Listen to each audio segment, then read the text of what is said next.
Drip irrigation gives targeted watering. Hey guys, Sean from Living Seeds, your seed guru. We're talking about drip irrigation.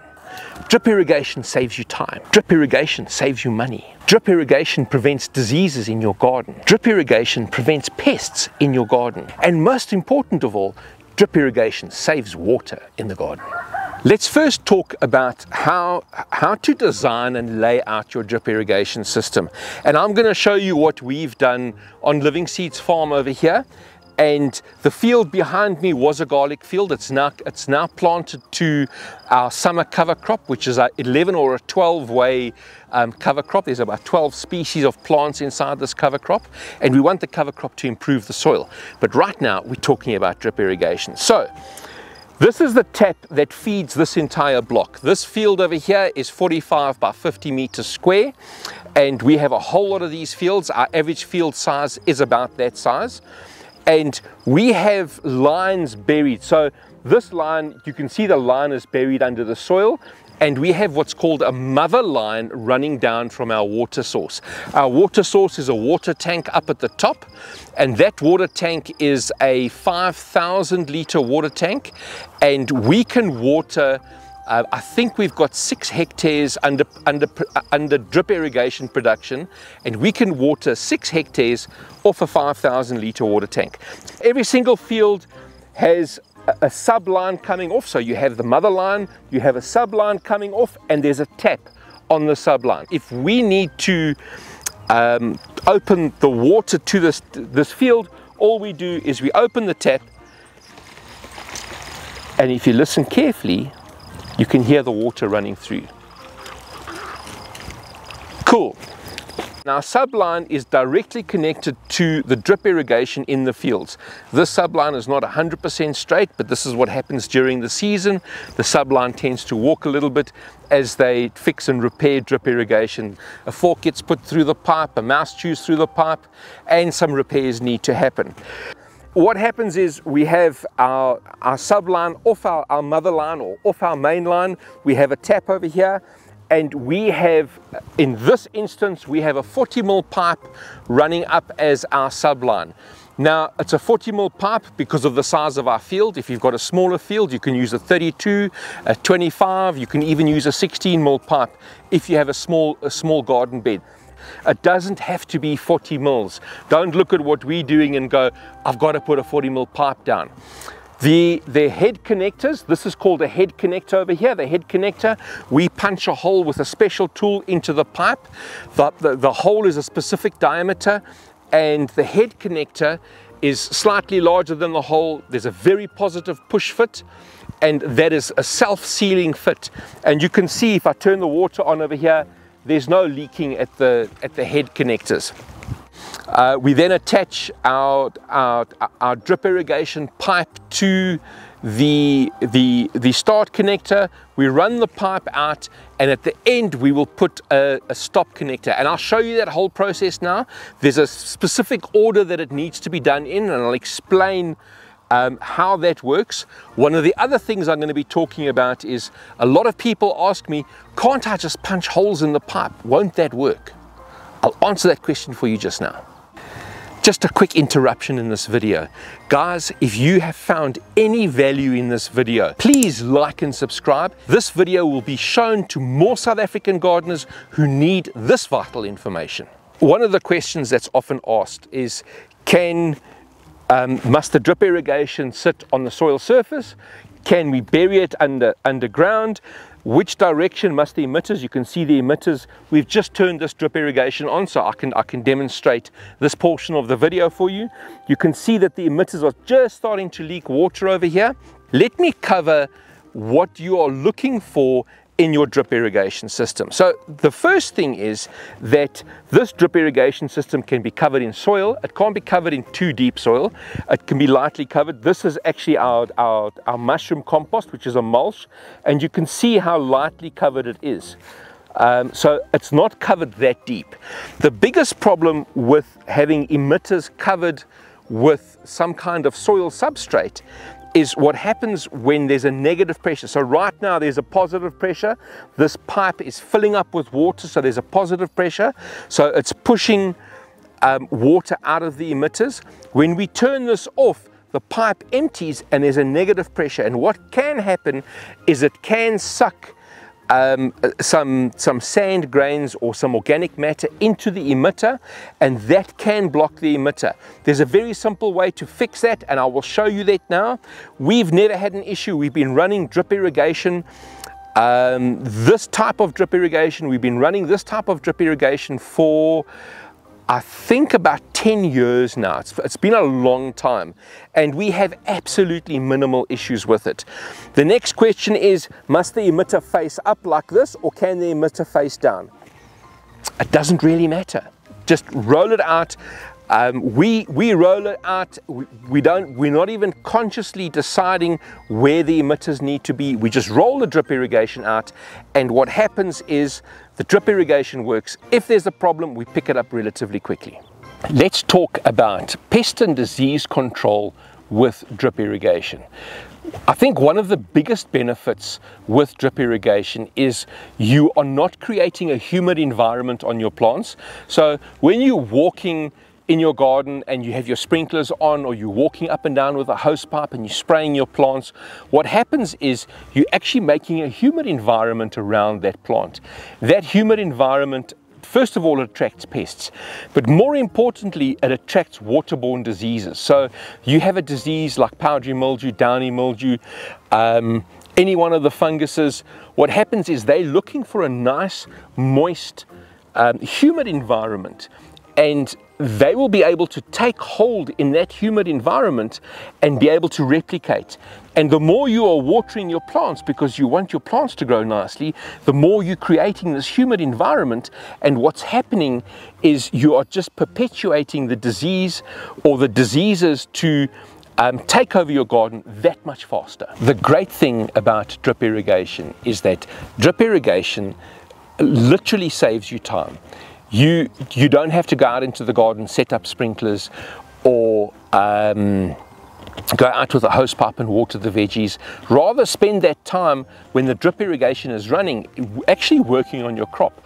And this is a cool thing about drip irrigation, is that just because you're watering the crop, you don't have to stay away from the garden because you don't want to get wet. I mean, when it's cooking 40 degrees outside, working in a sprinkler environment may be fantastic, but when you're normally watering the garden, you don't want to get soaking wet every single time. So if you have the drip irrigation running, you can water the plants, and the time that you would have used to actually water the plants, you can use that time to pick a couple of weeds out, maybe pick some produce for your wife. You know, it's make it productive time. One of the things that I do want to mention to you is that if you are running a drip irrigation system, it's important that you put a timer on your phone. So you know that you want to water this bed or this field for 2 hours. Put a timer on your phone, run it for 2 hours. When the timer goes off, you can go outside, turn the drip irrigation system off. Otherwise, especially if you're like us on the farm, if you have the drip irrigation running the whole night, you wake up in the morning and you have no water, because you can't pump water at 5 in the morning when there's no sun to run the solar panels.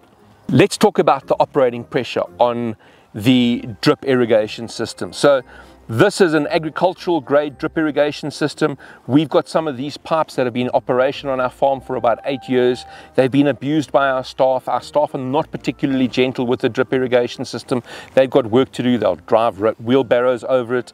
We often have to repair the pipe because someone's put a fork through it. It's just non-stop, especially when you've got 30 kilometers of this drip irrigation rolled out.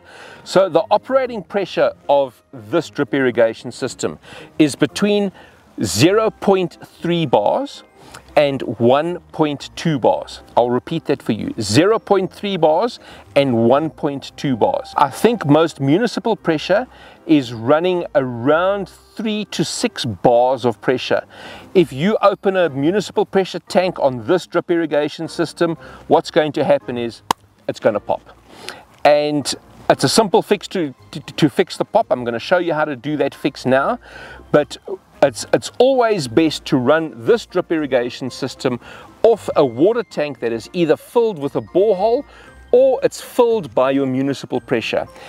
How do you work out how high your tank needs to be? If you work out the base of your water tank, for every 1 meter that the base of your water tank is above soil level, or even for every 1 meter that your base of your water tank is above your drip irrigation system, that'll give you 0.1 of a bar. So you need 0.3 of a bar, which means 3 meters. The base of your water tank needs to be 3 meters above your vegetable garden, and it can't be higher than 12 meters. That'll give you the 1.2 bars, which is the maximum pressure. Let's talk about flow rate on your drip irrigation system. So your drip irrigation, if you're looking at a flow rate on your drip irrigation system, let's say you are not using gravity fed water from a water tank. Let's say that you are using water from your council tap in your garden. What we found is if you open the tap very slightly so that the water is running out of the tap but not under pressure, that's probably the best pressure that you're looking at. But we're going to zoom in over here and I'm going to show you the drips coming out of this drip irrigation system. So that's 1, 2, 3, 4, 5. So it's just over a drip a second, or just under a drip every 2 seconds. And this is exactly what you're looking for. These emitters over here, and I'll show you one of these emitters shortly, these emitters at 1.2 bar pressure will be giving you a liter of water per hour. And the liter of water is going directly into the soil over here. It is not spraying all over your garden. That liter is going directly into the soil. And I'll show you something amazing shortly. Things that I get asked on a regular basis is, why do I have to spend the money on drip irrigation, on a drip irrigation pipe?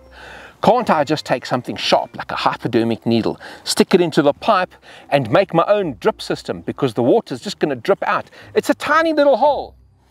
This is what happens when you make a tiny little hole in your drip irrigation system. Now that hole is just the very, very tip of this hypodermic needle. And as you can see, it's squirting out. If I make it slightly larger, whoops, it sprays all over you.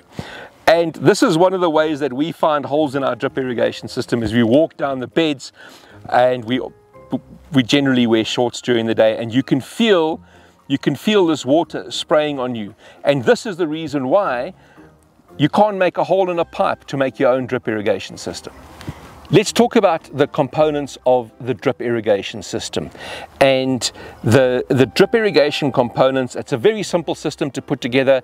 Literally a 5-year-old or a 7-year-old can put the system together, and we've done that before with young children. So the components are very simple. You have your subline, you have your head connector which goes into the subline, you have a brake connector for somebody that pokes a hole in a pipe. I don't know people that do that. And you have the stop end and your drip line. And we're going to assemble a very, very simple drip irrigation system for you quickly and just show you how the components work. The first thing is you need a head punch. So the head punch comes with a cap. The reason why it comes with a cap is that this is actually quite sharp. And on the flip side of the head connector, you have a spike, and how the spike works is it allows you to push the head connector into a pipe. And we find that people that have low hand strength will actually need this. Whereas if you've got a good hand strength, you can probably just push them in by yourself. So it starts off, you take your head punch and you make a hole. There we go. So you can hear that the pipe is quite thick. So I'm just going to show you using the head punch, and you'll hear the positive lock that the head connector goes into this pipe with. There we go. So that positive lock, it's a self-sealing lock. You can turn it like this, it's not going to leak. It's a self-sealing lock in the pipe, and that's simple as that. There's no need to put tape or anything funny like that. This thread on the start connector is a reverse thread, and you'll work that out pretty quickly. All you need to do is take the drip irrigation pipe, and you don't jam it on. All you do is you just very gently, and I'm going to show you slowly over here, you just very gently just roll it until you can see that shoulder. If you look carefully, you can see the shoulder through the drip irrigation pipe. And now all you do is you just grab it, you pull it tight, and now this is not going to come out. At the end of the drip irrigation pipe, you would use your stop end, and how the stop end works is you'd put the stop end onto the end, but before you do that, what you want to do is lay out your drip irrigation pipe, do all of your intervals, and then what you do is you go and start the water flowing through your drip irrigation system. And you go to the lowest point of your drip irrigation system. And you close off this drip irrigation pipe with the stop end at the lowest point. Basically what you're doing is you're flushing the drip irrigation system of any soil that might be inside your system. And that soil is going to try and come out through the emitters. I'm going to show you an emitter shortly. And you tighten it up. There's your drip irrigation system over there. And you go from the lowest point of your drip irrigation system and you work up to the highest point of your drip irrigation system, blocking off all of these pipes, ensuring that it's been flushed nice and clean. If you've got some chop that makes a hole in your drip irrigation pipe, all you need to do, and I'm going to cut a little bit more out because I want to show you something now. All you need to do is cut out the damaged portion of your drip irrigation pipe. And we have one of these cool toys, which is called a brake connector. And we put the brake connector onto this side of the pipe. We close it, put the brake connector on that side of the pipe, give it a twist so it goes on nicely, and you twist them in opposite directions, and now you have a brake connector that is very strong. I'm going to just cut this open quickly so I can show you how the emitter looks on the inside of the drip irrigation pipe. So if you have a look over here, this is the emitter. These emitters are spaced every 300 millimeters along the drip pipe, and there's two filters. So the hole is in the center on this side over here, and there's two filters on either side, and these filters will block, or they will block up if you have any sediment inside your drip lines. This will catch the drip lines so that it doesn't block your drip emitter, and the drip emitter will still work. We had to look long and hard to find a blocked emitter, and we walked the fields flat to find a blocked emitter, and eventually we found this blocked emitter over here. So I'm going to show you how we clear a blocked emitter. It's interesting to note that this field had giant garlic planted in it. You can see the little giant garlic bulbils over here that weren't collected. So to clear a blocked emitter, all you need is something to hit the pipe with, and there's no need to be gentle. I'm just going to take this and I'm just going to whack it on the emitter, and you can see almost immediately the water starts coming out. Let's see if it starts dripping. There we go. And an unblocked emitter. It's as simple as that. One of the questions about drip irrigation is if the emitters are every 300 millimeters or 30 centimeters, what happens to the space in between? And also, what happens to the space between these two drip irrigation lines? Is this soil watered? Come in close and let me show you. You can see that the soil surface is dry. You can see the drip irrigation, the drips working on both sides over here. This has been running for about an hour, and I'm just going to move the soil away. And as you can see, the soil over here is nice and wet. Can you see that nice wet soil over there? So the soil is nice and wet over there, and what's happened is the water's gone down and it's traveled underground, and it's wet the soil underground, but none of the water is evaporating, and that is exactly what you're looking for. The next thing is what happens between these two drip irrigation lines, and I'll do the exact same thing, and you can see almost immediately the soil is dark, it is moist, it is nice and wet, and that is what's happening. You are saving money on water because the water is not evaporating, the soil is getting your water, and the plants absolutely love drip irrigation systems. The really cool thing about the Living Seeds drip irrigation systems is you are able to start off with a small 30 square meter drip irrigation system, and you can scale up with multiple components all the way up to a couple of hectares. We sell 30-meter rolls all the way up to 2 kilometers of drip irrigation system. Get onto our website, the link is below. Have a look at the drip irrigation system that suits your needs. Just don't throw. Drip irrigation gives targeted watering, unlike other gardening methods. Drip irrigation gives targeted watering, splash, unlike other watering methods that waste water.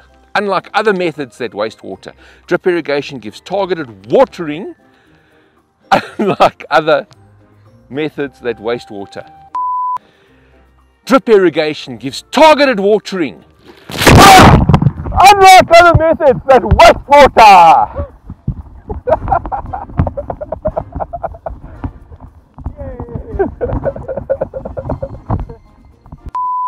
I think most municipal pressure, excuse me.